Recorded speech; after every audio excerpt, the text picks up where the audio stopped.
Hey guys, and welcome back to another video. So I kind of wanted to merge two ideas together because one, I really wanted to draw my OC Kaisen, which we are going to be drawing today, but also I wanted to talk a little bit about how I approach drawing flowers. I do get quite a few questions and requests of me showing how I typically draw flowers or how I render flowers. I am not particularly in love with how I draw flowers, so I didn't really want to do like a tutorial or anything like that, but maybe in the future we can do like a more dedicated video of actually doing like a flower study. So if you're interested in that, do let me know. But let's get started into what we're working on first. So to kind of start off, even though today's video is going to be like somewhat focused on me talking about how I draw flowers or like what I enjoy about drawing flowers and like bouquets and or anything that's like kind of floral or of that theme, I wanted to start off kind of with a base. So instead of just like drawing and doing like a study for today, I thought it'd be fun to draw Kaisen first, and then we will layer our bouquet or flowers on top afterwards, just so that we end up with a illustration at the very end.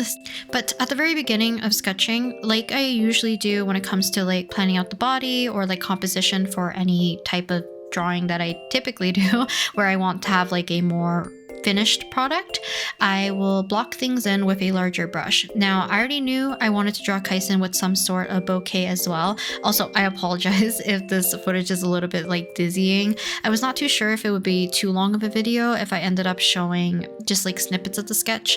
So I decided to put this all into time lapse so you can kind of see how I approach doing this portion, because it's not exactly the same how I would approach it in some other illustrations. In particular with the bouquet and the hands, I would draw them actually like all together. And I'll explain that in a little bit in terms of like why I ended up splitting them up. But when I was blocking in Kaisen for like the pose and the body, I kept it kind of simple. I had like two other poses planned out, but I didn't really like his positioning.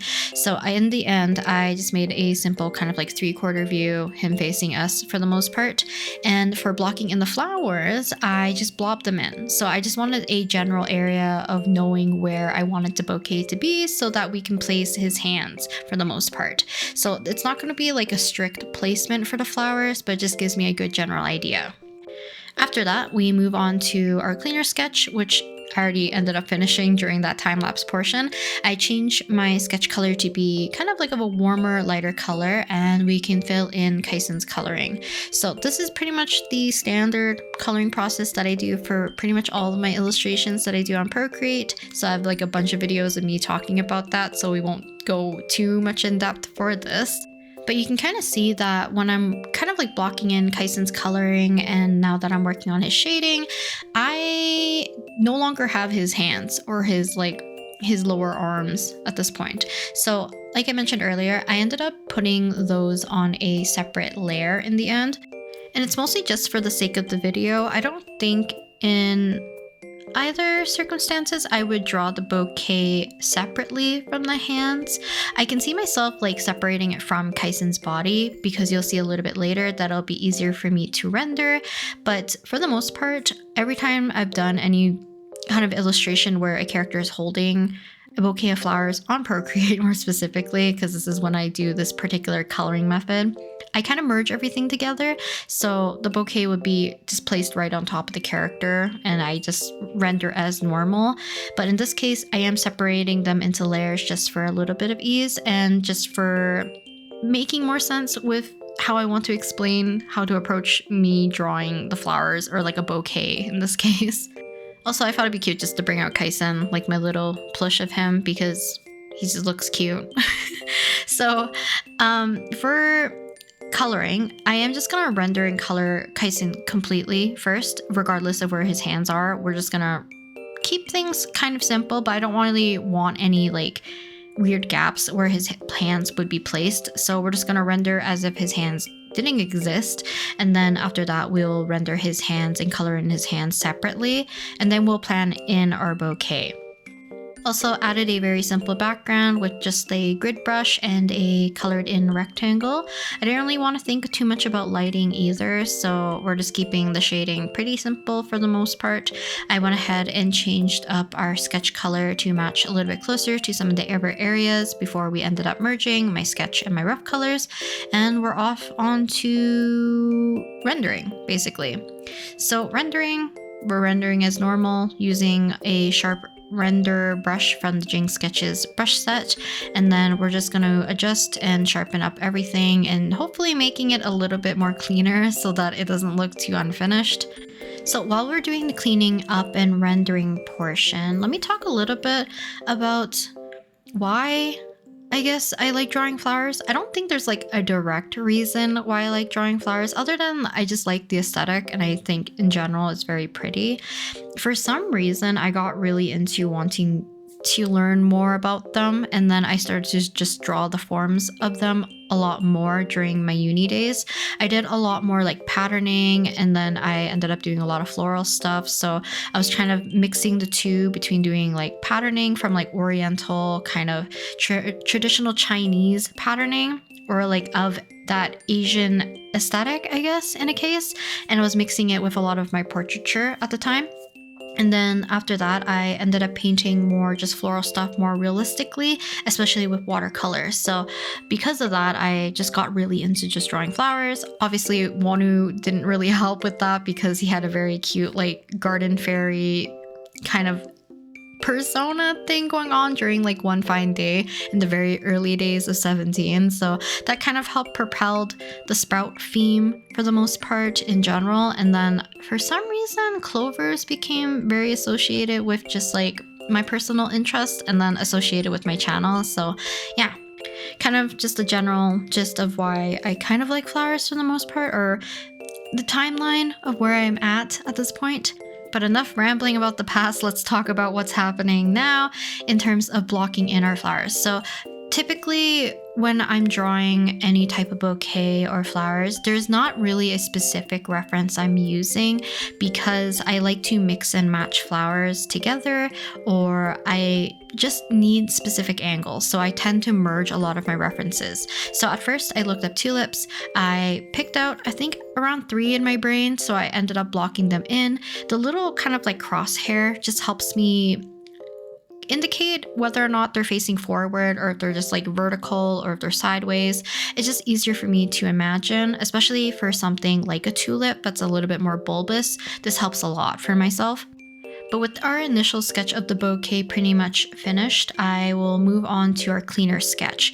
Now, I wanted to show you guys another method of drawing more kind of flowers that have petals, but they're kind of on the flatter side. If you ever need to plan them out and you want an easy way for yourself to know how to place petals, this is like a way that I typically like to do. So I would do not exactly a crosshair. I ended up just doing crosshair because it was easier here. But if it was a 5-petaled flower, split your circle into 5, and then you can kind of adjust the angle depending on the perspective of it. And like, this is kind of what I do when I draw hydrangeas because they tend to be in a more like spherical-ish kind of dome shape. So it's easier for me to plan out the shapes by just blobbing in circles and then putting some sort of center point to have all the petals kind of come out from. And it's just easier for myself to visualize when I'm doing like the planning phase, especially.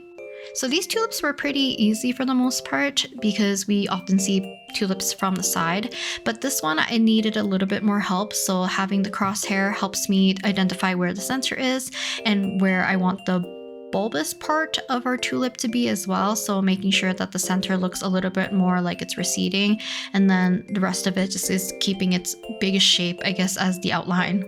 After that, I ended up wanting to have more context. So the other flowers that I ended up choosing is I think it's like mostly baby's breath, but it was accompanied by these really cute light blue flowers, which I don't know if they're real or they're fake. So I ended up blobbing them in to help better plan. Now, before we move on with filling out the rest of the kind of flowers. I wanted to show you guys, if you know like drawing ribbons or hair or like pieces of paper, you can understand how things can twist and turn without being like folded per se. So thinking of certain petals or like petal shapes or types for certain flowers, it really helps to know how to bend and form them, especially if you want to create not just simply flat flowers. You can kind of mix and match, like seeing a flower from underneath, or if the petals curl, or seeing it from a different angle where you can see where the petal kind of bends a bit, just to give it a little bit more variety instead of just a standard flat.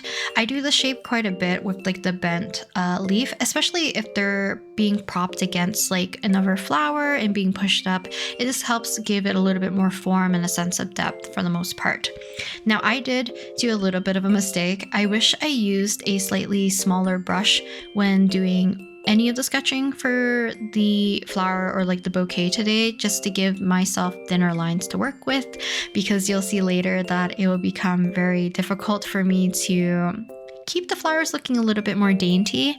But kind of like similar step to just how I generally like to render, I changed the sketch for our bouquet to be fairly light. In this case, I kept it more of like a softer, lighter blue or like a mid-tone blue at first, and then we'll block in our colors afterwards. And the reason why I chose blue as of right now is because I wanted to give everything more of like the blue hue for the biggest sections of our flowers, if that makes sense. So even though I know that tulips, I want it to be kind of like pink, yellow, and purple, the smaller flowers that are in the back and they make up the majority of my bouquet, I want to block in first. And then as we get more specific, then we can focus in on individual colors of certain flowers and then adding detailing and shading if we need to before I end up merging things again. So my problem with the coloring for this particular bouquet is going to start right here. So initially I wanted to have a mixture of both light blue flowers and the baby's breath, but you can kind of see that I didn't really plan or section them out really well. So I kept them very vague, which is going to make me have a hard time rendering and cleaning up a little bit later. But it's kind of like dependent on how much dedication I want to do for the flowers to be rendered, I guess. So in this case, I already kind of knew I was going to keep them simple. So having the coloring kind of match that energy is just kind of where I was going regardless. But if I really wanted to, I would actually start to really pick individual flowers or start to shade in a particular way that makes more sense in terms of like towards a more finished look at the very end. I don't know if it really makes sense. I think later on I'll talk about it more in real time when I do studies. I do kind of like pick and really choose when I really want to render a flower, and I pay attention to the detail, the form, and just like the general structure of the flower. But when it comes to these smaller flowers, it does get a little bit daunting because there's so many shapes, so many things overlapping. There's too many colors because I have the white and the blue competing and they're both very small. So it's gonna get a little bit confusing. But here's the advantage of having Kaisen's hands be on a separate layer. So I even split the two hands from each other so that I could have Kaisen's left hand on the canvas but right hand in person to be on top of our bouquet, and then the other one is low-key kind of like on top of the stems but it's like underneath the rest of the structure of the bouquet.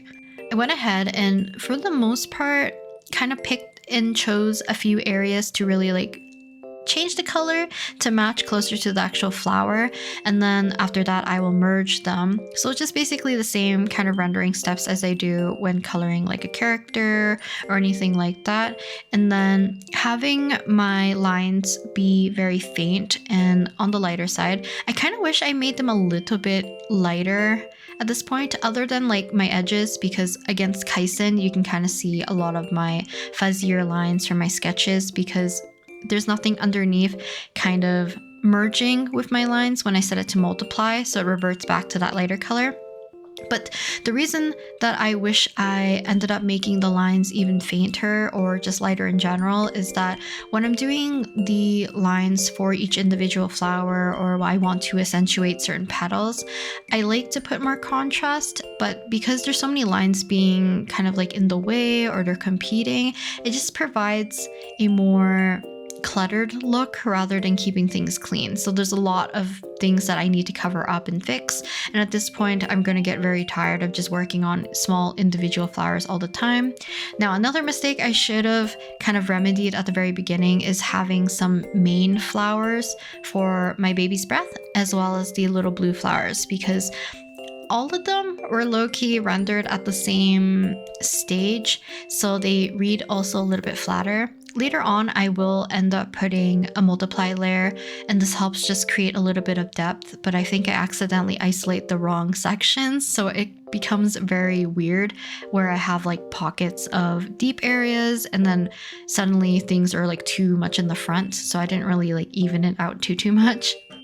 But I think it's fun, like at least on Pinterest at the time. I don't know how well it is now since I haven't like specifically looked up very specific bouquets on there, but it's fun to look up like if you have like, let's say you want to do like a pink and yellow themed bouquet of some sort, you could definitely search that up and put bouquet at the end, and it'll generate a lot of like ideas.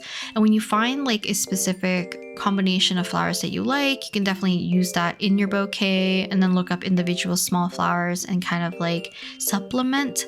I don't know a lot about like, what is it called? I guess it's like flower arrangement. I don't know too much about it, but it's still fun to kind of like mix and match the colors and then trying to fill up certain areas with smaller flowers or like accent flowers, a larger one, or like, you know, I don't know. It's just fun to kind of play around with. Kind of wish I ended up adding a few more tulips for a bouquet because 3 feels a little sparse. I could have also just like added them towards like the back of our bouquet. Like I said, this one reads a little bit more on the flat side because I didn't really plan to have some of these light blue and the baby's breath to be really in this particular bouquet. So a lot of them feel like they're just sitting behind our tulips. But maybe in the future, I'll do an actual study of like a bouquet or a couple of flowers, like individual flowers. So if you have suggestions, do let me know. But for now, since Kaisen is done, I think I'm going to revert back to real-time talking for a little bit. Okay, I thought it'd be easier to show you guys kind of in real time, talking a little bit more about the flowers because it'll be easier for me to sync up the footage. So for this, it looks good pretty much from afar, but if you look too closely, it looks very janky. But for the most part, if I'm not doing like a super detailed bouquet or I don't have enough time, then I would probably stick to something like this where edges are a little bit more, I don't know, jaggedy and like not fully colored to match its surroundings and stuff. I'd probably take a little bit more care during the time of like coloring in the line art, coloring more of the individual flowers rather than focusing more on like the rendering to fix up everything. But this is like what I usually do if I'm quickly drawing in flowers, so it doesn't take me as much time. So in the past, I have this one of Masaki, so kind of like similar-ish format to the one that I did of Kaisen, so the edges aren't super like filled in. This one's a little bit more like painterly in a way because I spent a little bit more time for some of the individual flowers, but like a lot of the edges are still a little bit messy and like the color doesn't really match everywhere. But like I said, from afar it looks actually pretty okay. OC flower zine, which I haven't touched in a long while, unfortunately. I don't remember if this one's finished. It is not. Okay, so maybe I should have done this piece actually. Maybe for a different time, but kind of similar feeling. So I don't know if I merged everything. I guess I did. So I will have to kind of like individually render everything out. I didn't really give everything kind of like individual detailing during the time of when I was doing the rough coloring. So it's going to be a lot of rendering and fixing up and like fixing up these edges to make sure they look clean. Let's say this one because I think I like this one the most. So this one's based off of a reference, or I think 3 references, because I think this is separate, and this is separate. And then this one's also a different one because I like to look up like actual photos of flowers if I can and do like actual studies.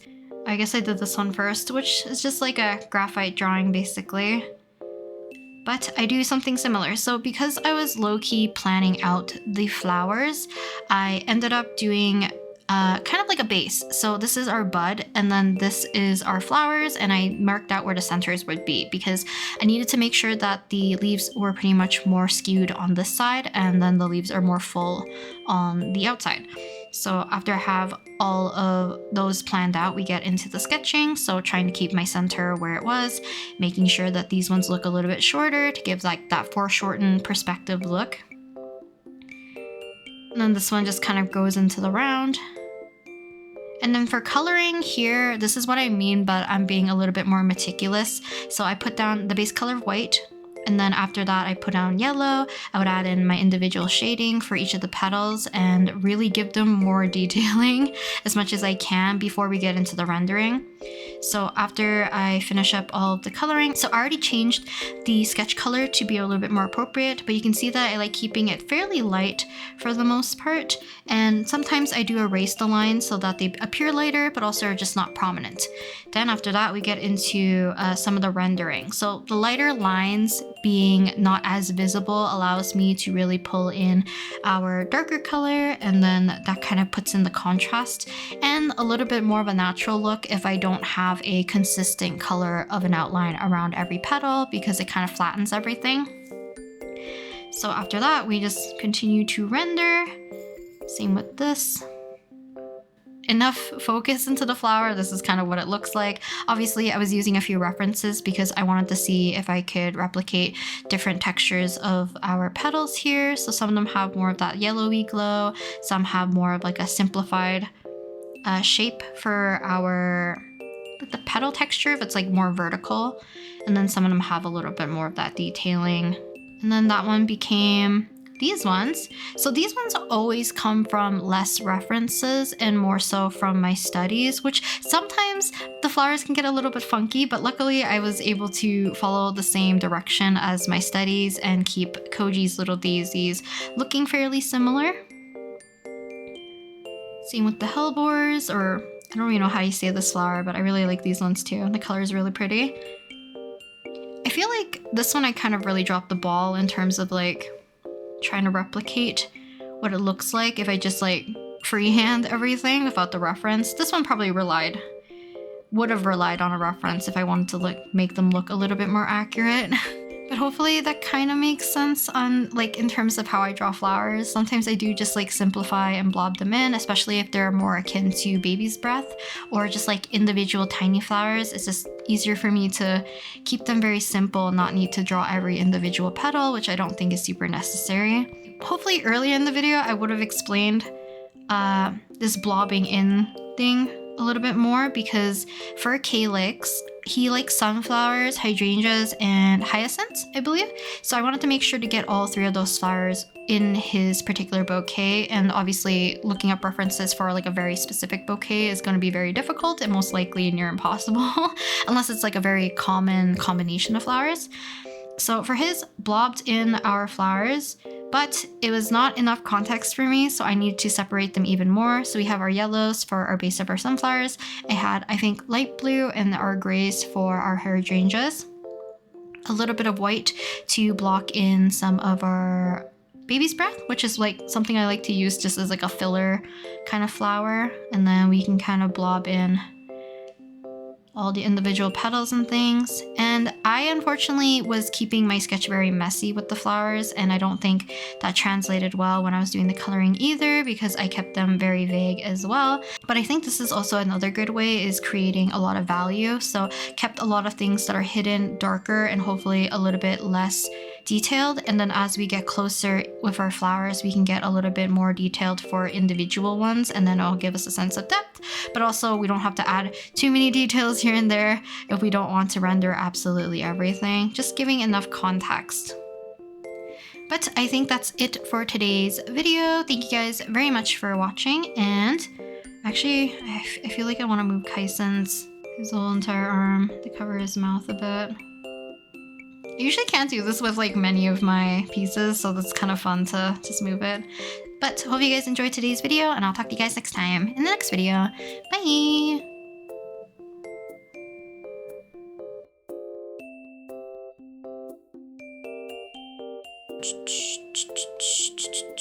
Mic is working, please. Okay.